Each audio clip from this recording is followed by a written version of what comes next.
Napahibi sa sobrang kaugmahan ang 72 anyos na si Tatay Andres kan Barangay Taguytoy, Malinaw, Albay matapos na maresibian wheelchair hali sa Ako Bicol Party List kan nakaaging simana. Istorya niya, hunyong-hunya na taon kan siyaan ma-stroke na naging rason nga ni madipisilan siya sa paglakaw. Alagad ang wheelchair kan partido, bagong paglaom daan pigtao sa iya.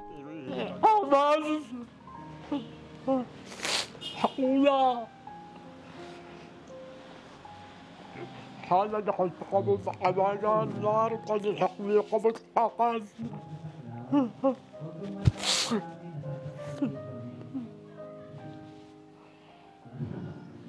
Naku man ako sarahini, pero ang kamagsakan ko, nasasahini na lang ako. Ang bunsong tugang ni Tatay Andres na si Tatay Hilario ang sulamenteng nag-aalalay sa iya. Siring ni Tatay Andres, naging emosyonal man siya. Apwera kaya kay Tatay Andres, magin ang sa iyang 90 anyos na ina na si Lola Remedios na pigpapasakitan man kan arthritis ang pigtauan manin wheelchair kan partido. Medyo nakapaglakaw daw naman.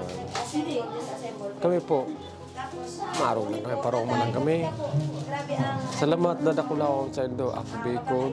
Pasalamat na dakulaw nagkaabot kamo manandig sa mong barangay. Bilang tugang, ang sakripisyo, day kung masabi, tugang talaga yan. Dakula man ang pagpapasalamat kan 17 anyos na si Aljon Bilardo kan Barangay San Andres, Santo Domingo, Albay sa naresibing bagong wheelchair. Daina kaya siya nakakalakaw huli kan injury niya sa spinal cord. Istorya niya, pangyuturogan niya kutang maging sarong Coast Guard. Alagad na punduan sa iyang pagklase, darakan sa iyang pagkakahulog sa puunin nyog kan nakaaging bulan in Mayo. Maraming salamat po sa Ako Bicol Party List para sa free wheelchair and sa para sa kuya po na makatabang ako makatukaw po. Saro sa mga tios na residente kang nasambit na barangay si Aljun, kaya labi man ang pagpapasalamat ni punong barangay Evelyn Banua na napilian saro sa mga konstituentes niya na matauanin libreng wheelchair. Bagay na mataunin kagianan sa pamilya Bilardo. Physiotherapy siya twice a week. Gusto niya man po na makaluwas-luwas na libre, makatukaw maski papaano. As in, makakatabang man ini kung halimbawa dahil pa siya makakalakaw, maski naka-wheelchair siya, pwede po siya magklase. Helang sa dugo as in autism naman ang pigmamati kan sa 6 anyos na si Sid Arthur Brosas kan Tabaco City. Tuyong nagkakaigwa si Sid nin internal bleeding, darakan komplikasyon sa dugo. Naghuhubag ang sa iyang lawas na nagpapasakit ng gad sa iya. Kaya naman bilang pagmakulog, binisita man siya kan partido nga ni personal na maitao ang regalong wheelchair. Daraman kan kagurangan, dipisil naman para kay Nanay Natividad Mosuela kan Buyuan, Legazpi City ang magparahiro. Sa edad na 81, dain na siya nakakabuhat asin nakakalakaw. Ang makuapo niya ang nagsisirbi niyang alalay. Maganda po kasi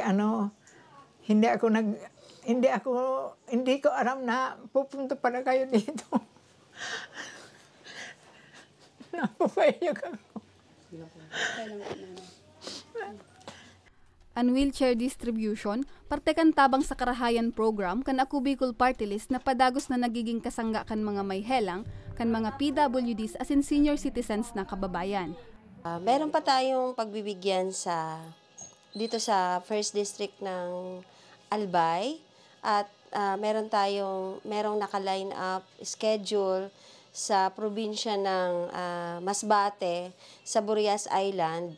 Kaya lang naantala dahil sa masamang panahon at magre-reschedule na lang. At abangan nyo din yung distribution sa Sorsogon na kung saan partner ng Ako Bicol Party List ang Ako Bicol Tabang Ora mismo ni Congressman Saldico. Asigurasyon kan partido, padago sindang mananaonin siring na asistensya sa inmanaruna kan rehiyon nga ni dawa papaano matauanin kagianan ang mga benepisyaryo. Para sa mga baretang Tatak Bicol, Jennifer Pulinar.